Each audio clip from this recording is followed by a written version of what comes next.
Donc pourquoi c'était important pour nous de faire cette session?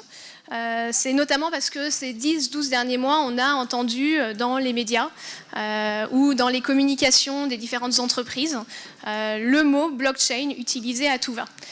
C'est un mot qui est pourtant, ou une technologie qui est assez obscure pour l'ensemble, enfin pour quasiment tout le monde, je pense, dans cette salle.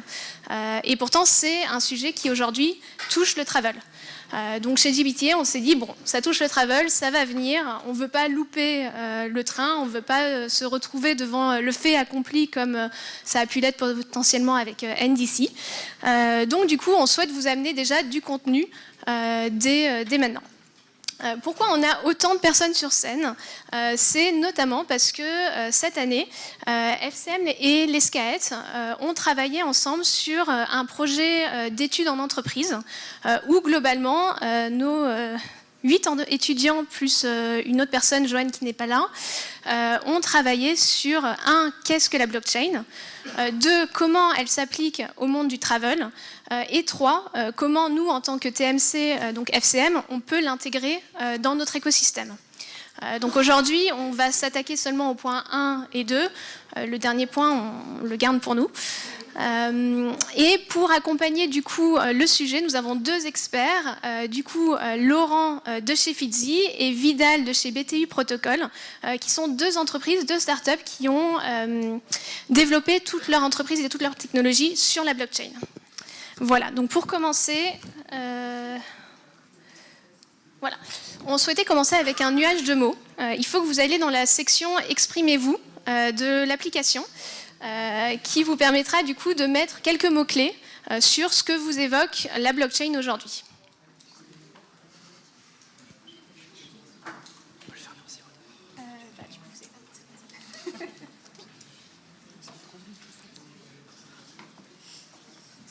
Est-ce qu'on peut afficher les résultats? Ça marche pas? Ah. Ça marche pas? Bon. Bon, bah de même, on montrera les résultats, j'espère, à la fin. Donc, pour commencer, qu'est-ce que la blockchain? Eh bien, bonjour à tous.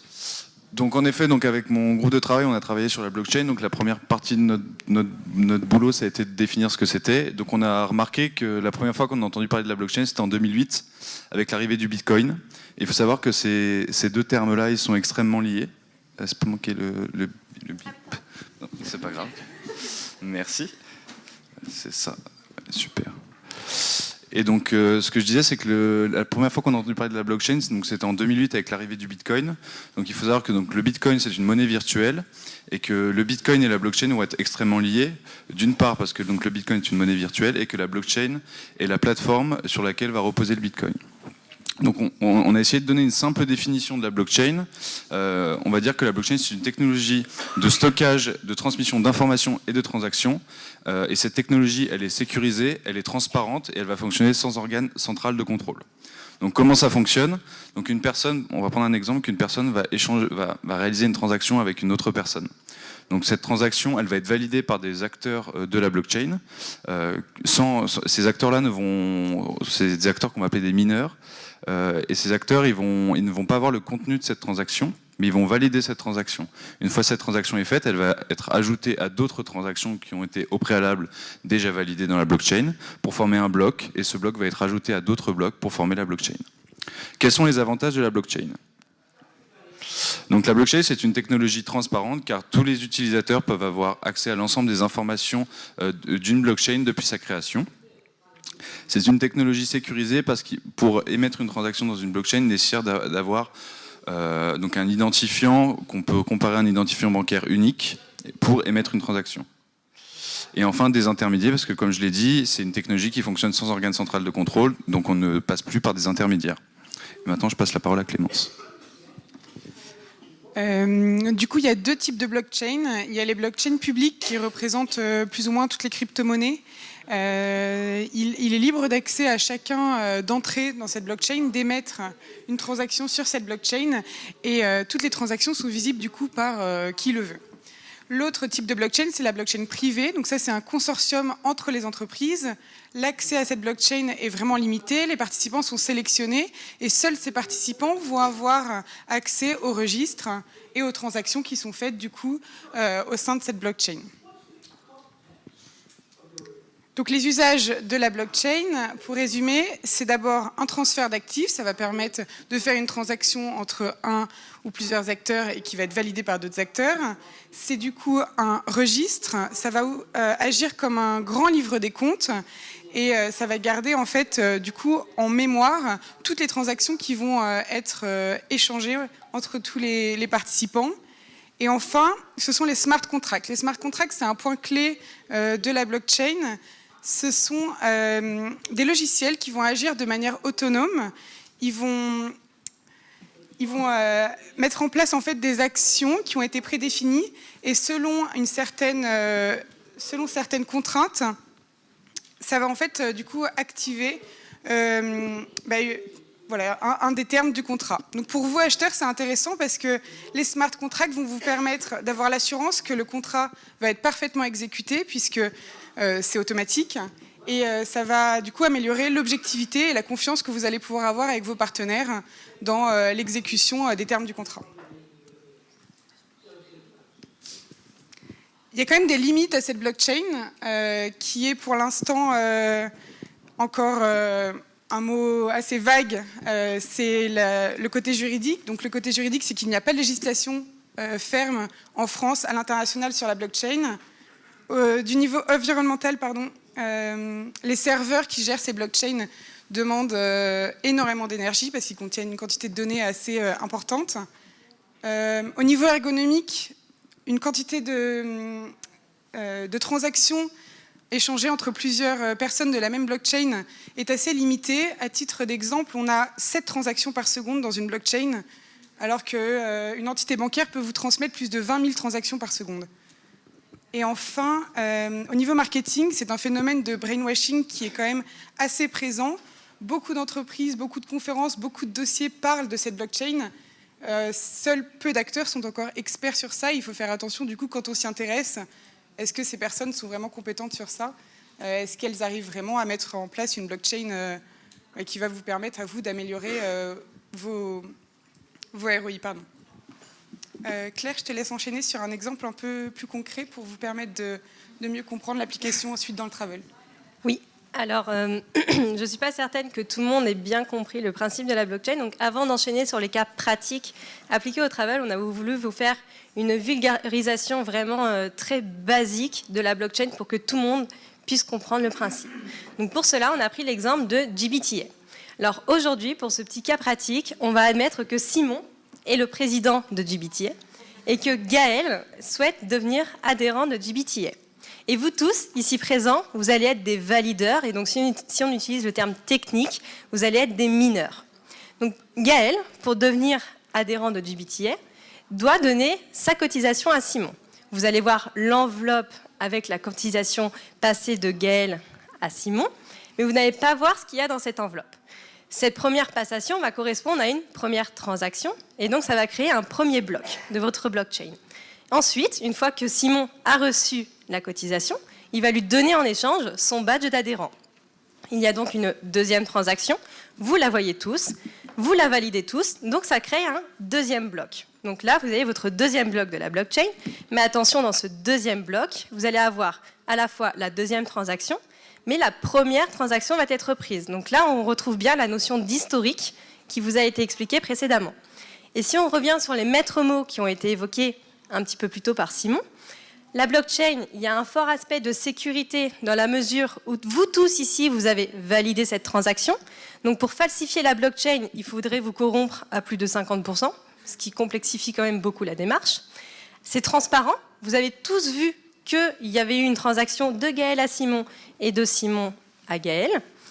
Et c'est désintermédié. Bon là, je reconnais que la désintermédiation n'est pas très probante dans l'exemple que l'on vient de vous expliquer, mais vous allez la comprendre davantage dans les cas pratiques appliqués au business travel qui arrivent tout de suite. Donc, qu'est-ce qu'on va vous présenter aujourd'hui? Alors, on va vous parler de la réservation, de l'identification des voyageurs, du suivi des bagages, de la gestion des litiges et on vous parlera également des programmes de fidélité. Et donc je laisse tout de suite la parole à Julie pour qu'elle vous parle de la réservation. Alors, oui, c'est bon. La réservation, c'est un élément clé du déplacement professionnel. Elle est incontournable et complexe, que ce soit en offline ou en online. Dans le cas où la réservation se ferait en online, le voyageur réserverait son déplacement professionnel via un SBT et sa réservation partirait sur divers canaux comme GDS, CRS ou encore plateforme hôtelière. On s'est rendu compte d'une problématique, c'est que 5 à 10% de ces réservations de prestations subissent des erreurs ou des contradictions, notamment dues au trop grand nombre d'intermédiaires et de canaux par lesquels elles transitent, ce qui fait que ça cause des problèmes techniques et que ça génère une perte de près de 10 milliards de dollars dans notre industrie. L'intérêt ici de la blockchain, c'est de simplifier le processus de réservation en bypassant les intermédiaires, mais également de réduire les coûts imputés à chaque transaction. Pour donner un exemple, le géant allemand Lufthansa a instauré depuis quelques mois des frais GDS. Il a mis en place cette pratique afin de supprimer cet intermédiaire et de se rapprocher de ses clients. Il a développé en partenariat avec une start-up suisse, WindingTree, qui est une plateforme open source de distribution de voyages basée sur un modèle similaire à Protocol BTU, que nous verrons un peu plus tard.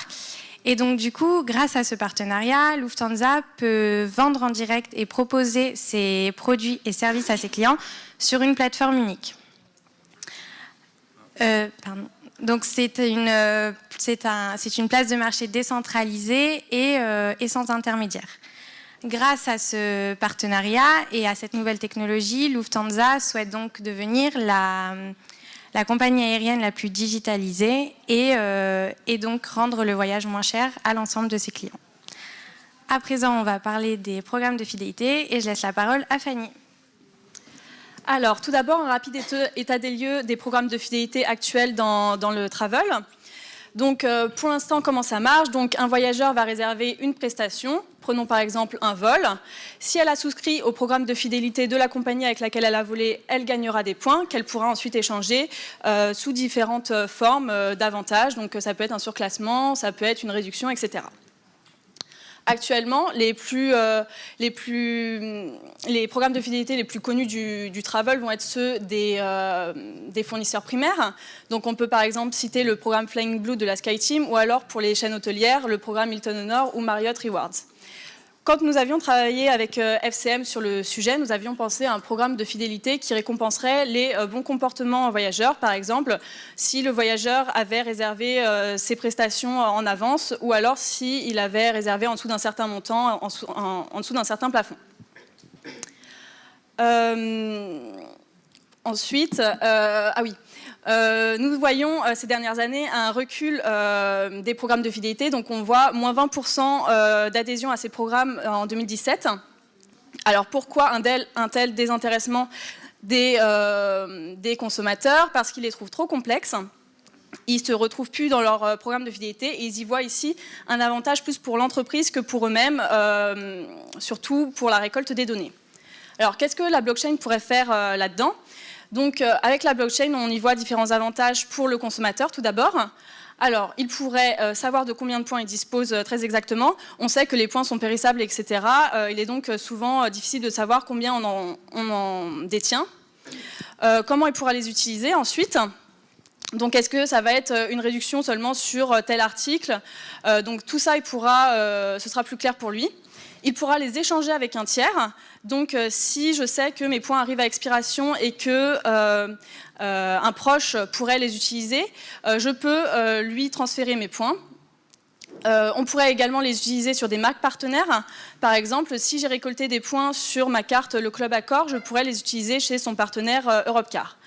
Et enfin, la rapidité.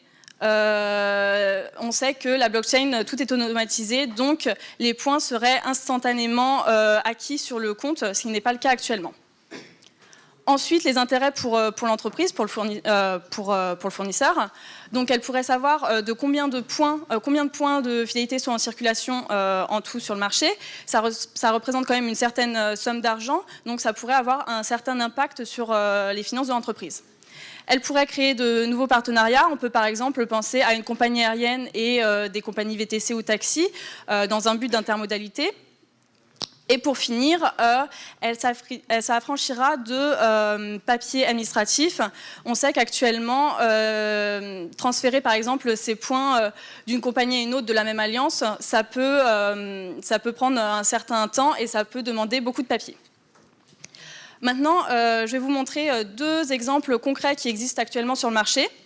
Alors, on a tout d'abord Loyal, qui est une start-up américaine spécialisée dans les blockchains pour les programmes de fidélité, qui a donc travaillé avec Smart Dubai, qui est une entité gouvernementale des Émirats Arabes Unis.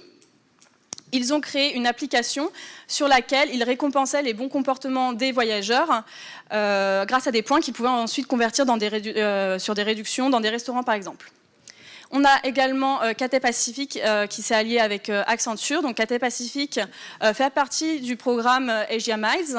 Et avec Accenture, ils ont donc créé une nouvelle plateforme, une nouvelle application et un nouveau programme de fidélité qui s'appelle Unlock More Miles, où donc, quand on gagnait des points de fidélité, on pouvait les utiliser dans des restaurants sur Hong Kong. Donc voilà pour les programmes de fidélité. Je laisse maintenant la parole à Claire qui va vous parler du suivi des bagages. Merci.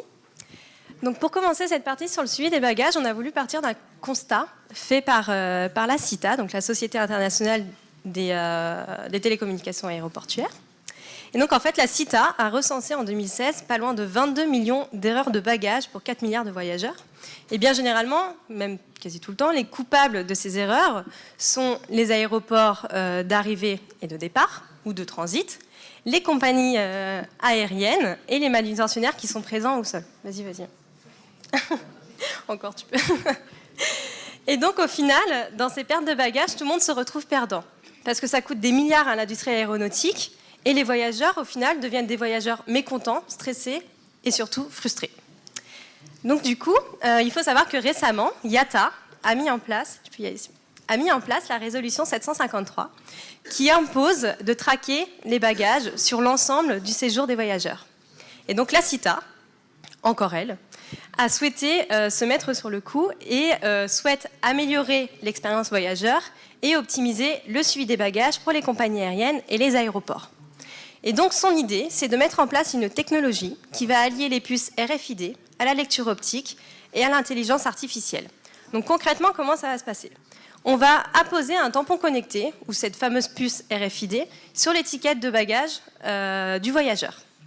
Une fois que tous les points de contrôle seront passés par ce bagage, tous ces points vont être enregistrés et vont être renseignés sur la blockchain. Ces enregistrements vont être associés aux données du voyageur et donc tout ceci va être stocké sur la blockchain de manière complètement sécurisée. Et donc l'idée, au final, c'est de mettre en place un référentiel qui sera accessible à tous les acteurs, donc les compagnies aériennes et les aéroports, pour que l'on puisse savoir de manière sûre, donc sécurisée, transparente, où sont les bagages, à quel moment, par où ils sont passés et à quel voyageur ça appartient.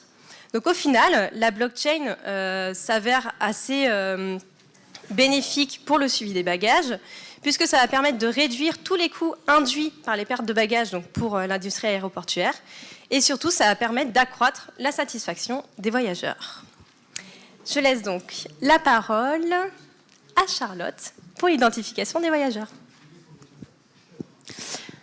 Alors, donc comme l'explique Clément Jeannot, cofondateur de Blockchain Partner dans le cahier des grandes tendances du tourisme d'aujourd'hui et de demain, le cœur de la révolution numérique réside dans l'expérience utilisateur simplifiée.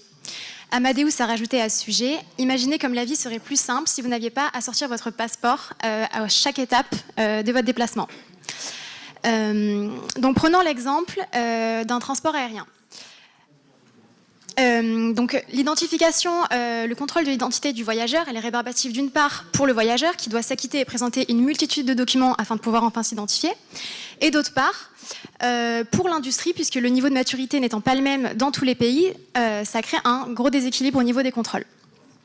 De plus, l'augmentation soutenue du nombre de voyageurs aériens, 5 milliards prévus à horizon 2030, peut créer un risque d'engorgement et donc de plus en plus de difficultés pour les structures actuelles à gérer le contrôle d'identité en aéroport. Donc face à ces problématiques, 2 startups ont développé des process permis et basés sur la technologie blockchain. Donc d'une part Civic qui a développé une application mobile, qui est une application mobile user-friendly et sécurisée qui permet de partager ses documents d'identité. Et d'autre part Showcard qui a été développé en association avec Cita qui permet de partager ces documents nécessaires à l'identification en aéroport spécifiquement. Donc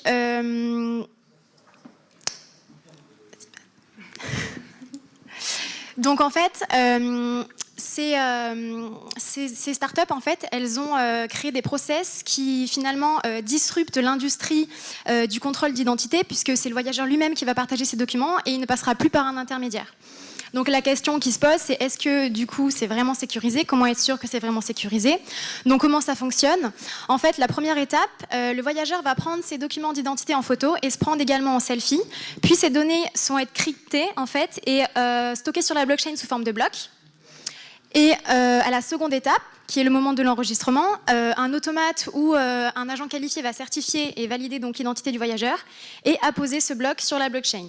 Donc une fois que du coup ces 2 blocs sont apposés, la troisième étape, le voyageur reçoit ce qu'on appelle un token final, c'est-à-dire qu'en fait ça va être l'élément qui va lui permettre de s'identifier à toutes les étapes de contrôle durant son voyage. Donc en fait finalement, l'identité du voyageur, elle est stockée sur une blockchain qui est sécurisée puisque c'est une blockchain à laquelle différentes parties ont accès et ces différentes parties qui ont accès pourront récupérer et prouver l'identité du voyageur quand il le faut. Donc maintenant, on va voir l'usage de la blockchain pour la gestion des litiges. Et donc je laisse la parole à Fanny et Clémence. Donc, comme vous l'a dit Charlotte, on va passer à la partie gestion des litiges. Donc, on sait que les litiges, s'ils sont trop nombreux, trop répétés, peuvent entraîner une détérioration des partenariats entre le commercial et son client. Il est donc important de les traiter comme étant une priorité. Ça va monter, les litiges vont montrer un certain dysfonctionnement au sein de l'entreprise et ces dysfonctionnements pourront se répercuter de différentes formes. Donc ça peut être par exemple une livraison non conforme, des erreurs de facturation, etc. Il faut savoir que d'un point de vue pratique aussi, du côté du fournisseur, ça va entraîner pour lui des retards de paiement, car tant que le client ne va pas être satisfait, il ne paiera pas. Il est donc important, donc, des 2 côtés, de résoudre ce litige au plus vite. Aujourd'hui, la gestion des litiges peut prendre en moyenne 11 jours, alors qu'elle devrait être réduite à 1 ou 2 jours. Et on comprend pourquoi c'est aussi long quand on étudie le processus de gestion des litiges. Donc pour résoudre un litige, il va falloir vraiment effectuer un travail de recherche d'une preuve. Donc cette preuve, elle peut être sous différentes formes. Ça peut être un message Amadeus, ça peut être un mail, ça peut être une confirmation, etc. Et cette preuve va se trouver soit dans les systèmes de notre entreprise, dans notre service, dans un autre service de notre entreprise, chez un client, chez un fournisseur, etc. Donc ça va vraiment être un travail de recherche très, très long et très laborieux. Le litige actuellement le plus répandu dans notre industrie va être celui lié au retard aérien, et Clémence va vous en parler brièvement. Selon un sondage effectué par BCD Travel assez récemment, 2,4% des vols sont susceptibles d'accuser un retard important, un retard de plus de 3 heures, ou alors même d'être annulés. C'est sur ce constat que s'est basé Fidzi, qui est ici présent et qui va vous développer comment en fait l'utilisation de cette blockchain va pouvoir, grâce au smart contract, permettre à vous, acheteurs, d'être plus efficace sur la gestion de ces litiges. En effet, lors d'un retard important, c'est votre collaborateur qui en subit les conséquences, ça perturbe son emploi du temps, ce sont aussi ses clients et ses partenaires qui en subissent les conséquences, et puis ça va vous prendre du temps, de l'argent au sein de l'entreprise pour espérer avoir un dédommagement suite à ce retard. Donc, je laisse la parole à Fidzi, à vous Laurent, pour présenter plus en détail comment du coup la blockchain et ces smart contracts vont permettre une expérience client améliorée. Merci beaucoup et bravo pour ces brillantes explications. Merci.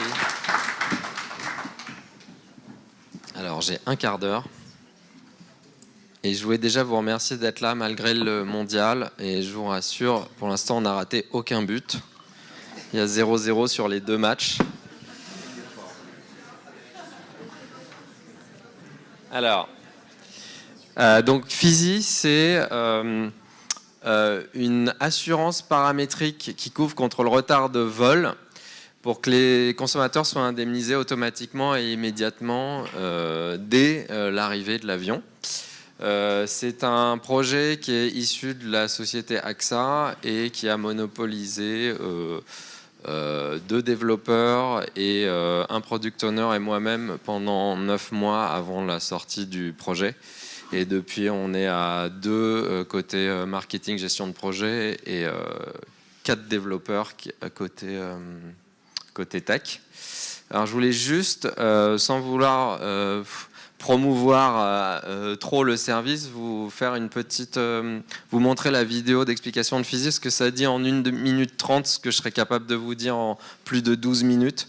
Donc, si vous me permettez, on va passer le film. Si c'est possible. C'est à moi de le faire ou pas? Ah non, ok. Et je reprends la parole juste après.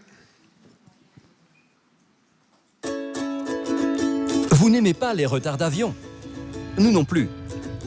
Mais quand ça arrive, que faire à part espérer un petit geste de la compagnie aérienne? Vous avez une assurance voyage? Très bien. Mais êtes-vous couvert contre le retard d'avion, quelle que soit la cause du retard? Pas certain. Et si vous avez droit à une indemnité, elle est souvent compliquée à obtenir. Chez FISI, nous transformons votre retard en euros. Achetez FISI sur fisi.axa et soyez indemnisé instantanément. Pas de déclaration de sinistre, pas de formulaire, pas de temps perdu. FISI est une solution innovante d'assurance paramétrique. FISI est transparent. Vous connaissez le montant d'indemnité avant votre souscription et nous le sécurisons dans une blockchain. FISI ne peut changer les termes de votre contrat. FISI est facile, aucun justificatif à envoyer. Si votre avion est retardé de plus de 2 heures, des outils de suivi de vol déclenchent automatiquement votre indemnité.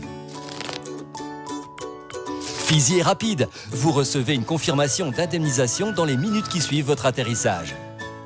FISI est sûr. Votre retard est couvert dans 100% des cas, quelle que soit la cause du retard.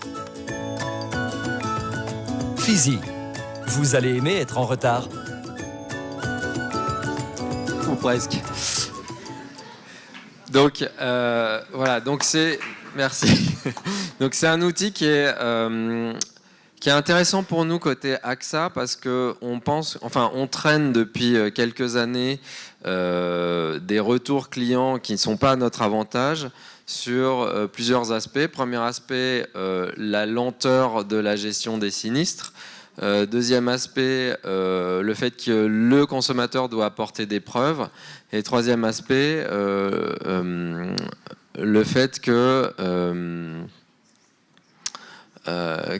n'a pas tout le temps une couverture pleine, donc on pense qu'on est couvert et parfois en fait l'assureur vous dit en fait ce cas n'était pas couvert par votre assurance. Et donc dans FISI c'est ce qu'on a essayé de faire, on a essayé de dire on a une couverture pleine, vous êtes indemnisé tout de suite et c'est l'assureur qui est capable lui-même d'aller chercher la preuve de votre retard qui va la chercher et qui ne vous la demande plus. Alors ça c'est l'aspect customer centric de FISI. Alors, je vais très vite. Donc ça, c'est l'aspect orientation client. Enfin, on a un produit d'assurance qui est extrêmement tourné vers le client et qui simplifie sa démarche. C'est pas ça. Ces éléments-là sont très importants, mais ils ne sont pas liés à la blockchain. Alors, pourquoi on a mis de la blockchain dans FISI? Pour plusieurs raisons. Première raison, alors je vais vite sur les aspects customer centric. Pour aller sur l'aspect blockchain. On met quand le client il achète sa police d'assurance FISI, on va inscrire le commitment d'AXA de l'assureur sur la blockchain. Qu'est-ce que ça veut dire? Et sur une blockchain publique. Une blockchain publique, c'est un registre que tout le monde peut consulter. Alors évidemment, il faut être un petit peu tech pour le comprendre, mais tout le monde peut le consulter et voir ce qui y est écrit. Et nous, on y écrit qu'il y a le client numéro avec un numéro d'ID 36 42 12 qui est couvert pour telle date sur tel vol. Donc quelque part, AXA dit je promets à l'assuré qu'il est bien couvert. Donc ça, c'est un avantage de la blockchain. L'assureur, il peut démontrer que, il peut dire, vous pouvez avoir confiance en moi puisque je n'hésite pas à crier publiquement le fait que je vous couvre pour tel retard. Deuxièmement, il n'y a pas d'astérisque et c'est codé. Donc dans le smart contract de FISI, donc dans le bout de code informatique de FISI qui est public, on dit si ton avion a 2 heures de retard, alors tu reçois une indemnité. Et c'est un bout de code qui est extrêmement simple, qui est quasiment idiot, automatique, et dans lequel on n'inscrit pas d'exclusion. On ne dit pas tu es couvert pour 2 heures de retard, sauf si il y a une éruption volcanique, sauf si il y a une grève des contrôleurs aériens, etc. Donc on démontre par le partage de notre smart contract et le fait que les assurances sont publiques que effectivement on n'a pas d'exclusion. On le démontre plutôt que de le promettre. Deuxièmement, en fait, on a un accord d'avant-vente qui est strictement réalisé. C'est une fois qu'on a inscrit dans la blockchain le fait qu'on doit 100 € à un client si son avion a 2 heures de retard, eh bien, on sait que c'est réalisé parce que qu'est-ce qui va se passer à l'atterrissage de l'avion ? À l'atterrissage de l'avion, la donnée va venir de FlightStat pour nourrir le smart contract. Le smart contract va faire la soustraction entre l'heure d'arrivée prévue et l'heure d'arrivée réelle de l'avion. Et si l'heure d'arrivée réelle est 2 heures après, et plus de 2 heures après, enfin 2 heures ou plus après l'heure d'arrivée prévue, il va automatiquement dire au payeur, donc à l'outil de paiement d'AXA, indemnise tout de suite ce client. Donc l'accord avant-vente est strictement réalisé parce que ce n'est plus AXA, ou ce n'est plus d'ailleurs n'importe qui, un assureur, ou si c'était appliqué dans une agence de voyage, l'agence de voyage, qui décide d'indemniser le client. AXA s'est lié les mains et on a dit c'est donc maintenant Ethereum, le nom de cette blockchain, c'est Ethereum qui va décider si AXA doit indemniser le client ou pas. Donc en quelque sorte, c'est non seulement une tierce partie qui va décider ça, mais c'est une tierce partie non humaine, donc a priori encore moins, pas du tout corruptible. Et alors ça c'est ce qu'on a aujourd'hui, donc la blockchain qui détermine si l'assureur détermine elle-même si l'assureur doit indemniser, qui publie le commitment d'AXA et qui publie le fait que c'est sans exclusion. Demain, on va ajouter autre chose qui est ça, le paiement en crypto-monnaie. Qu'est-ce que ça va nous apporter ça ? Ça va nous apporter le fait que le paiement va se faire dans la blockchain elle-même. Alors, pourquoi c'est mieux ? Aujourd'hui, AXA indemnise en euros. Donc, le smart contract dit à mon opérateur de paiement, AXA donne à ce client 200 € d'indemnité. Il y a un voyage de l'information entre le smart contract et l'opérateur de paiement, un voyage dans lequel l'information de paiement peut être hackée, pourrait être attaquée, etc. Si le client paye en crypto-monnaie, il va le smart contract qui reçoit le paiement va lui-même opérer l'indemnisation. Donc le smart contract qui est aujourd'hui un outil logique pour dire il faut indemniser ou pas indemniser, et ensuite c'est le système euro qui opère vraiment le paiement. Le smart contract va dire plutôt je déclare qu'il faut indemniser, et d'ailleurs l'indemnisation elle part. Et d'un point de vue je ne sais pas comment expliquer ça, mais en gros, d'un point de vue thermodynamique, on a un système qui est complètement fermé et dans lequel la corruption est encore moins possible. Voilà. J'espère que j'ai été assez clair, mais c'est ça l'intérêt de blockchain pour moi. Alors je reviens sur tous les aspects qu'ont évoqué les étudiants. Je ne vais pas revenir très longtemps dessus, mais en gros, on a un accès en lecture, écriture pour tous. Ça, c'est un feature qui me sert parce que je peux dire aux clients, vous voyez, je démontre bien que j'ai un commitment vers vous. J'ai un feature smart contract qui fait que quand l'avion atterrit, automatiquement, on a l'indemnisation qui part si le retard est de 2 heures ou plus. On a une information bloco-datée immuable qui fait que une fois que j'ai dit je vais devoir 200 € d'indemnité à ce client qui prend tel vote à telle date, si j'ai envie de changer cette information, je ne peux plus le faire puisque c'est sur une blockchain. Donc, qui dit information sur la blockchain dit une fois que je l'ai écrite, je ne peux plus venir la modifier. Donc, une fois que j'ai écrit mon commitment d'assureur, je ne peux plus revenir sur ce commitment vis-à-vis de mon client. Et ce que je vais avoir avec le paiement en Ether, c'est non seulement plus de confiance de la part du consommateur parce que le système est beaucoup plus robuste sur le fait que l'indemnité va bien arriver, mais en plus, je vais profiter des avantages de la blockchain sur le paiement, qui sont lesquels? Le paiement est plus rapide. Aujourd'hui, le paiement par le système euro classique, c'est 2 à 5 jours compte tenu des traditionnels et inénarrables délais bancaires. Demain, ce sera 17 secondes le temps de validation d'un bloc sur Ethereum. Au mieux. Peut-être plusieurs blocs, donc peut-être 1 minute seulement, plutôt que 2 à 5 jours. Et deuxièmement, le paiement, il va être moins coûteux parce que je ne paierai plus le système de paiement ou le système bancaire pour le réaliser. Voilà ce que je pouvais dire en moins d'un quart d'heure. Moi, j'ai quelques questions quand même pour toi, Laurent. Est-ce que déjà toutes les compagnies aériennes sont incluses? Ou est-ce que les low cost, par exemple, sont sortis de l'assurance? Alors, c'est pas ce biais que j'ai pris pour définir qui était indemnisable. En fait, ce qu'on met... Alors, par rapport à une assurance classique, l'assurance retard d'avion FISI met sur l'assureur la charge d'aller chercher l'heure d'arrivée de l'avion. Donc c'est beaucoup moins facile de mettre 100% des vols. Pourquoi? Parce que dans une assurance classique, on dit on couvre 100% des vols contre le retard, mais c'est le client qui doit nous apporter la preuve du retard. Ici, je dois apporter moi la preuve du retard, donc il faut que Flightstat ou OAG ait la donnée. Et malheureusement, ce n'est pas le cas pour 100% des vols.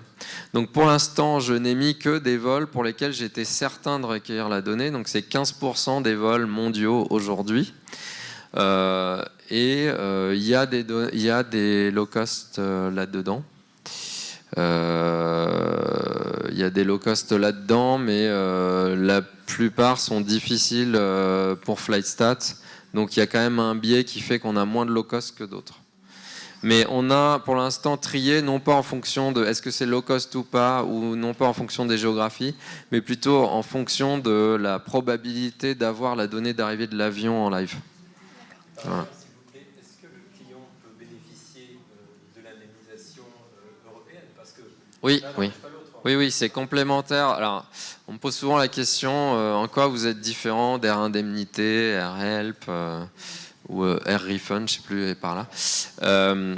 En fait, c'est pas du tout le même business model et la même valeur pour le. Enfin, c'est proche, mais c'est pas exactement la même valeur marketing pour le client. Nous, on dit au client, tu payes. C'est la grosse différence. Hein. Nous, c'est un produit d'assurance. Donc, le client paye AXA, alors que sur Air Refund, le client ne paye rien. Okay. Mais a posteriori, voilà, c'est ça. Donc, a posteriori, par contre, l'indemnisation, elle arrive à 100%. L'indemnisation définie par FISI arrive à 100%, alors qu'avec les agences type Air Indemnité et autres, évidemment, il faut que cette agence se paye, donc il se paye sur l'indemnisation. Deuxième différence, moi je déclenche à 2 heures de retard, alors que les agences, c'est sur la réglementation, donc 3 heures. Mais eux, ils font l'annulation de vol aussi, alors que moi je ne la fais pas, je ne fais que le retard.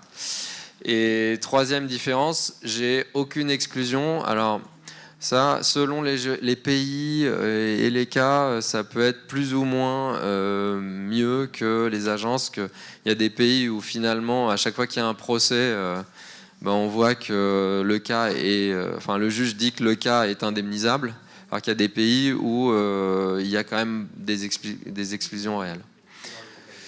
Voilà. Et moi, mon truc là, mon produit Fizi, il est APIsé, donc en fait, il peut servir à des agences de voyage qui veulent l'intégrer, il peut servir à des airlines qui voudraient justement automatiser la réglementation européenne et dire proactivement, nous, on vous indemnise selon la réglementation, et pour faire ça, un système possible serait Fizi. Voilà. Autre question, en général, les assurances, on a, si on l'utilise beaucoup, par exemple sa maison, sa voiture, bref, si on a un mauvais comportement ou si on l'utilise trop en termes de dédommagement, généralement l'année suivante, on paye plus. Est-ce que du coup, là, si par exemple, moi, je fais 2 voyages par mois, si en général tous mes voyages ont du retard, ce qui en ce moment est le cas, est-ce que ça veut dire que potentiellement l'année suivante, si je resouscris à votre service, est-ce que ma cotisation va augmenter ? Alors l'idée est là, mais pas à travers toi. Je vais t'expliquer comment on fait. En fait, on price chaque vol différemment. Donc l'idée qu'on va moduler le prix en fonction du risque est là.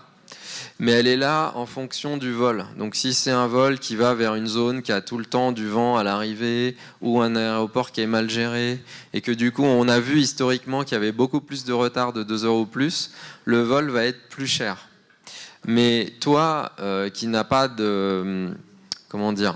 À part dire... on ne va pas dire comme elle choisit des destinations plus risquées, alors on va lui appliquer des prix plus importants l'année d'après, parce que dans le prix que tu as payé, il y avait déjà peut-être une surcouche du fait que tu vas à Chicago et qu'il y a de la neige à Chicago. Et notre pricing n'est pas annuel, il est par vol, enfin par avion même.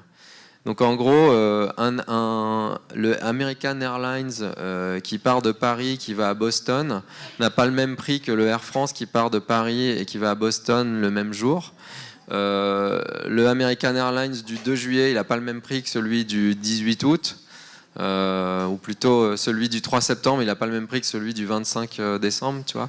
Donc en gros, on a un prix qui est affiné sur chaque vol, et donc qui prend en compte le risque de l'avion sur chaque vol, et du coup, c'est sur l'avion qu'on fait cet ajustement. Voilà. Merci beaucoup. Est-ce que vous avez d'autres questions dans la salle ? Bon, du coup, Vidal. Ah, pardon.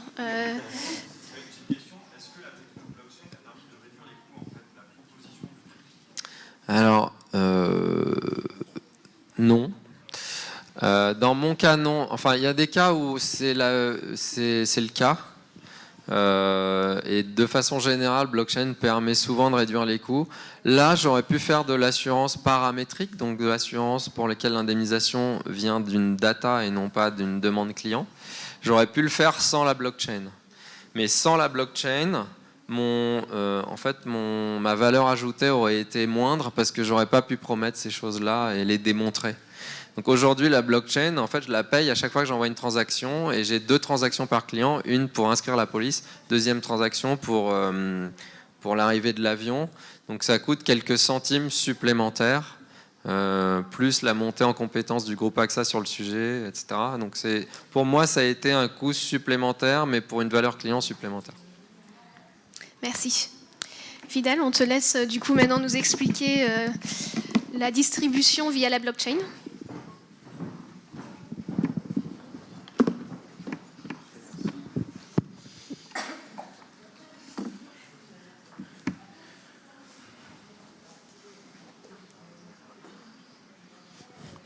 Parfait, bonjour à tous. Je suis vraiment ravi d'être là pour avoir l'occasion de partager un sujet qui me passionne depuis 2011 et sur lequel je travaille à plein temps depuis 2013. Alors pas BTU Protocol directement, mais je me suis intéressé au Bitcoin, à ces nouveaux types d'architecture assez tôt.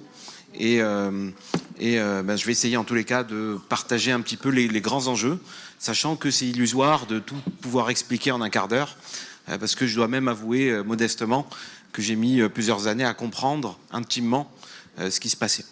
Alors avant de commencer, je vais juste reprendre quelques éléments qui ont été mentionnés par nos étudiants et par Laurent, qui étaient, enfin, tout était brillant, mais simplement je veux les redire avec d'autres termes.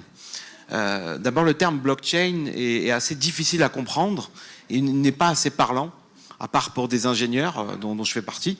Moi, je préfère le terme de protocole de registre distribué. Alors, ça veut dire quoi un registre distribué? Ça veut dire une base de données qui va être répartie chez l'ensemble des participants à un réseau d'affaires. Alors, comment voir le Bitcoin? Qu'est-ce que c'est le Bitcoin? C'est simplement qu'on a dit on ne veut plus utiliser une banque, donc on démonte la banque et on donne cette infrastructure à énormément de participants.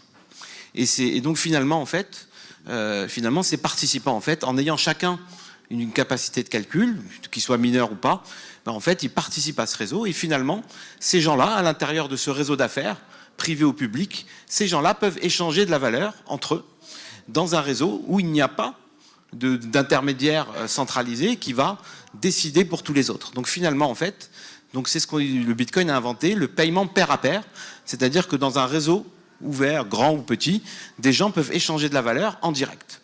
Un peu comme on fait aujourd'hui avec le cash. Le cash, ça permet à deux individus d'échanger de l'argent sans demander l'autorisation à aucun intermédiaire et à aucune banque. Et ça, c'est intéressant parce que avant d'expliquer comment cette philosophie s'applique au travel, ce qu'il faut comprendre, c'est qu'on a réarchitecturé le pouvoir.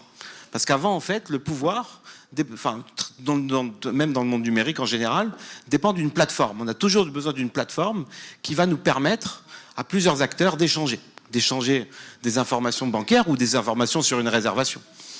Et là, finalement, en fait, on est capable de le faire en direct et ça change beaucoup de choses. Ça change que ça devient transparent. Parce que quand on est dans un réseau où tous les participants ont les mêmes pouvoirs, tout le monde peut voir ce qui se passe, c'est transparent, c'est rapide, parce qu'on n'a plus besoin d'avoir des IT, de grands comptes qui vont attendre 48 heures avant de se synchroniser. Et puis, il n'y a plus de risque de contrepartie. Comme on échange en temps réel, en fait, la personne n'a pas le temps de disparaître, on a déjà fait l'échange. Et ça, c'est une façon de voir le Bitcoin et ce qu'il a introduit qui est assez intéressante, parce qu'en fait, on a tué l'intermédiaire de confiance, et on est capable de faire le pair à pair. Voilà. Donc ça, c'est ce qu'introduit le Bitcoin et c'est assez intéressant. Et nous, finalement, chez BTU Protocol, en fait, on a beaucoup observé ce monde et on s'est dit, tiens, en fait, le paiement pair à pair est possible. Et nous, ici, et quand on a analysé le monde de la réservation générale, on s'est rendu compte que, en fait, tout ce que dans le monde des crypto-monnaies décrit beaucoup la banque, nous, en fait, on s'est rendu compte que, en fait, dans le monde de la réservation, alors, nous, on n'est pas un protocole spécifique au travel. Le travel est un grand use case pour nous, un grand marché. Mais en fait, ce qu'on fait s'applique à toutes les industries. Ça peut s'appliquer à la réservation d'un créneau chez un médecin. Ça peut s'appliquer à la réservation de stock entre professionnels. En tous les cas, on s'est rendu compte qu'il y avait des similarités entre ce que les gens critiquent dans le monde bancaire, en tout cas tous ceux qui ont inventé les crypto-monnaies, et le monde de la réservation, parce que, en fait, dans chaque secteur de la réservation, si on prend l'exemple d'hôtellerie avec Booking.com et plus généralement le groupe Priceline, en fait, c'est un intermédiaire qui capture énormément de valeur en mettant en relation en fait, le grand public avec toute une chaîne de professionnels. Et ce marché est tellement grand, de la réservation générale, on a estimé qu'il y a plus de 5 trilliards d'euros sur ce marché et qu'il y a 1 trilliard de dollars qui est capturé par un ensemble de plateformes. Et nous, on s'est dit, c'est génial.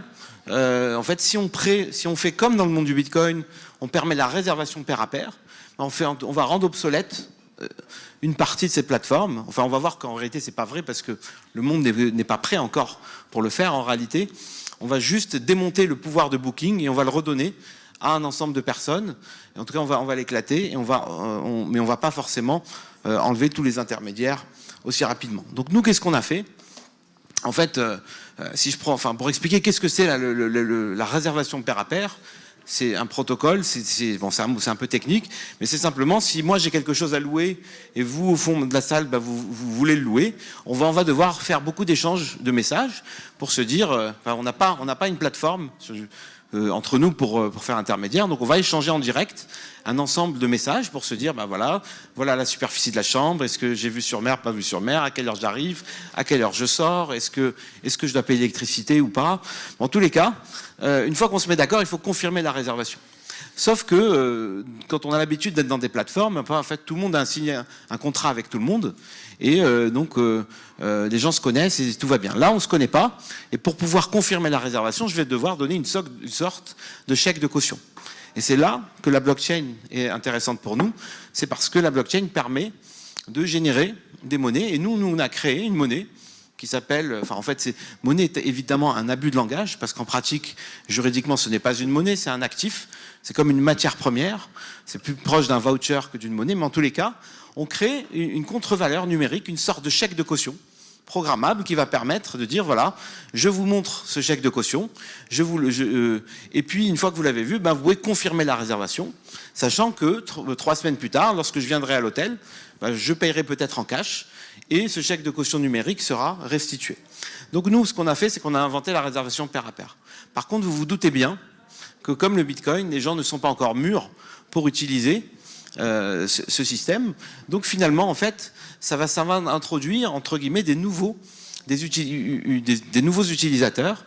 Donc finalement, en fait, dans notre système, si je prends comme exemple, nous, la blockchain va permettre va utiliser un smart contract qui va servir à confirmer les réservations à travers des dépôts de garantie, mais elle va référencer plein de disponibilités. Et de l'autre côté, en fait, la plupart des utilisateurs ne savent pas utiliser le protocole, donc il va y avoir des nouveaux intermédiaires qui vont prendre des cartes de crédit en caution et utiliser les tokens dans ce système. Alors pourquoi c'est important? Parce qu'en fait, nous, on va permettre à plein de gens de rentrer dans ce secteur et de devenir une plateforme de réservation. Alors je vais prendre un exemple emblématique, puisqu'en pratique, ce sera plutôt des compagnies aériennes même qui l'utiliseront, mais un blogueur ou un influenceur Instagram, si je lui donne un plugin WordPress gratuit, il peut, de même qu'il sait mettre une vidéo YouTube, il peut mettre un moteur de réservation qui va référencer toutes les disponibilités que j'ai référencées dans ma blockchain qui est ouverte et publique. Donc finalement, si moi je me connecte comme Booking.com à un channel manager qui m'alimente mon inventaire, je peux proposer sur ma blockchain de façon publique un inventaire très proche de celui de Booking.com, et puis mon blogueur va pouvoir proposer ça à son audience. Donc s'il a une valeur ajoutée, ce blogueur, s'il s'est proposé par exemple, s'il sait bien guider les familles, si ce blogueur il a une spécialité par exemple sur les hôtels à Las Vegas et que les gens l'écoutent, quand ils vont réserver, au lieu d'aller être un affiliant à Booking.com, il va être la passerelle vers notre système de réservation en direct et pouvoir revendre les réservations à son audience. Et finalement, la commission qui était prévue pour des acteurs comme Booking.com, elle va chez ce blogueur. Et ce blogueur peut la partager avec son utilisateur. Ça, ce schéma, il est valable même pour une compagnie aérienne. Parce qu'une compagnie aérienne a tendance à, une fois qu'elle a vendu le billet d'avion, proposer un hôtel, voire une voiture. Et aujourd'hui, si, au lieu d'être affiliant à des grandes plateformes, comme Booking.com ou d'autres filiales de Priceline, se connectent à cet inventaire en direct, elles peuvent récupérer plus de commissions. Donc en réalité, nous, on peut, quelque part, l'infrastructure publique qu'on met à disposition de tout le monde permet de distribuer différemment les inventaires, mais permet à plein de gens de monétiser différemment leur audience sur le web.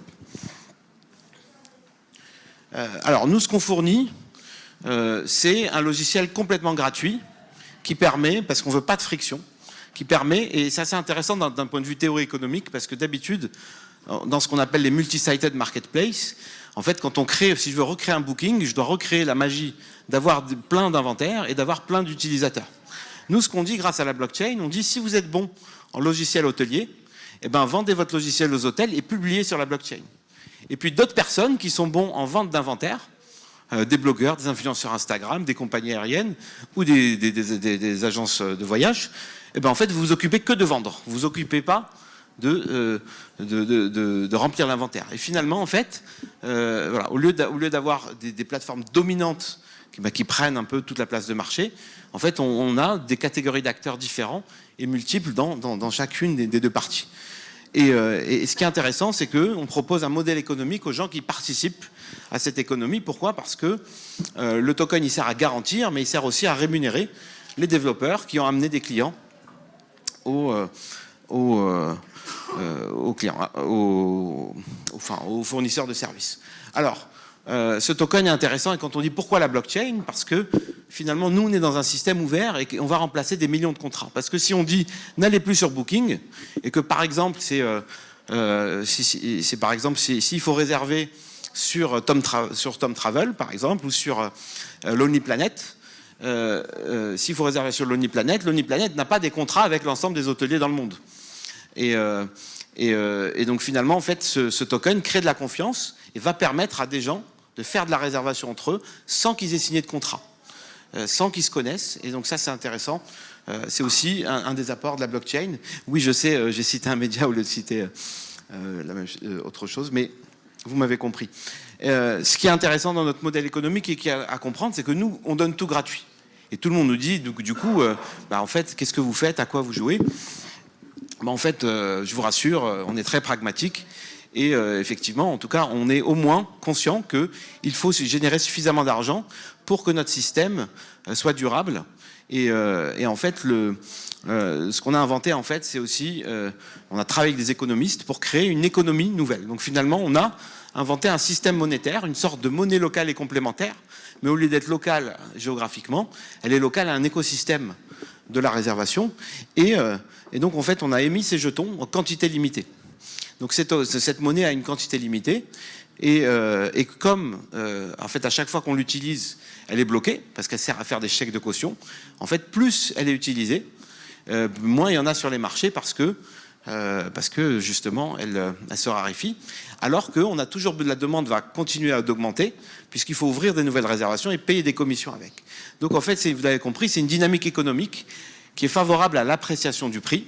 Et l'appréciation du prix, c'est pas pour la spéculation, c'est parce que plus on gère de marché, plus ce token, en fait, représente une part de marché importante prise aux autres écosystèmes. Et ça valorise la réserve de l'entreprise qui sert à financer le système. Donc je ne vais pas forcément rentrer dans les détails, mais ce qu'il faut savoir, c'est qu'on a des entreprises, enfin on n'est pas un token, on est un token très B2B. Donc on a des entreprises qui l'achètent, des éditeurs de logiciels. Pourquoi ? Parce qu'il y a une incentive économique, il y a une incitation à utiliser et à remplacer souvent des commissions d'affiliation par une monétisation pleine. Et ça, je vous invite à venir poser des questions avec nous et de voir le témoignage de nos différents acheteurs. Ce que je veux vous dire, parce que le monde des crypto-monnaies est un peu sauvage, fait très peur, c'est qu'on est une société française. Donc beaucoup de sociétés de notre type sont dans des destinations très exotiques. Ce n'est pas notre cas. C'est un projet sérieux, B2B, qui fait partie d'une initiative de l'autorité des marchés financiers qui s'appelle le programme Unicorn. Et donc les first practices qu'on met en place servent à faire les futures lois. On a même intéressé l'Assemblée nationale. Pourquoi ? Parce que la dimension de casser un monopole est forcément très fascinante, parce que même les lois européennes n'ont pas réussi à bousculer les monopoles de Priceline, alors que peut-être, avec votre aide, si vous devenez utilisateur de ce protocole, en fait, on pourra avoir un effet sur le marché, là où les lois n'ont pas réussi à le faire. Donc, il y a une grande équipe, la presse commence à nous aimer, mais je pense qu'il est temps de prendre des questions. Alors moi j'ai dit que monnaie c'est un abus de langage. Donc vraiment on est un crypto-actif. On est comme un pétrole, c'est-à-dire que nous en fait on donne un jeton qui permet de faire fonctionner un système de réservation. Et donc une monnaie en général c'est vraiment une valeur plus conventionnelle qui va être liée à une offre et une demande, alors que nous quelque part on est quelque sorte backé par le marché qu'on gère. Donc on est vraiment un actif et pas une monnaie.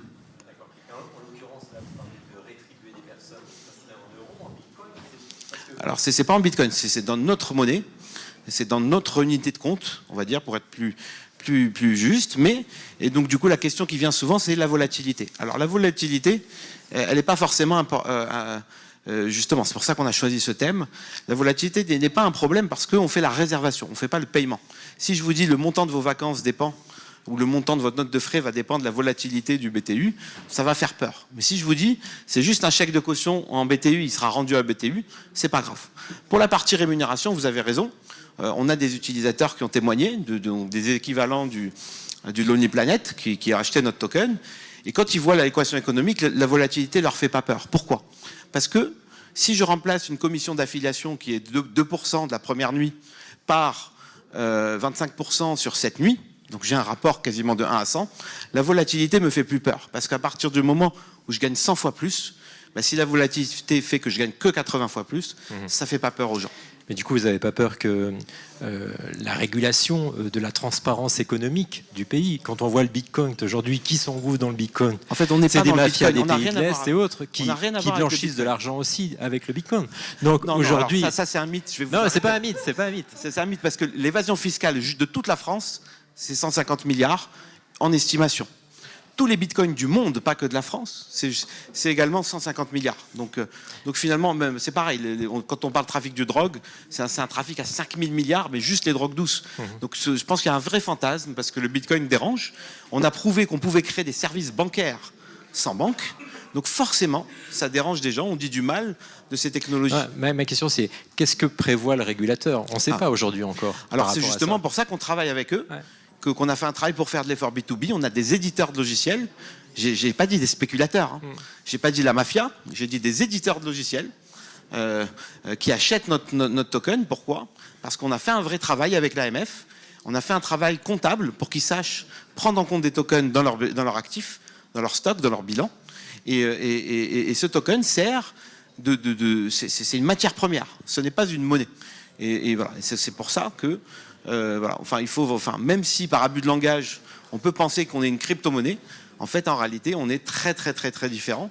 Nous, ce qu'on crée, c'est la capacité, c'est une monnaie B2B qui va servir à des entreprises de collaboration en direct, là où de créer un business network entre des entreprises en direct, sans passer par des grosses plateformes qui vont leur ponctionner de la valeur. Et ça, c'est important de comprendre. C'est une des grandes applications de la blockchain. Donc nous, on a fait le pair à pair en entreprise pour le monde de la réservation. Et voilà. Donc je pense qu'il faut vraiment nous enlever cette étiquette. Et on n'a rien à voir avec le Bitcoin, même si j'adore le Bitcoin et que je suis fan de cette technologie et de tout l'écosystème vibrant qui s'y trouve et qui n'a rien à voir avec les voyous, comme parfois on le dit dans la presse. Merci beaucoup, Vidal. Alors le nuage de mots fonctionne, même si j'ai l'impression qu'on est un petit peu hacké, avec un Tom qui se balade quelque part. Alors du coup, pour clôturer en fait cette session,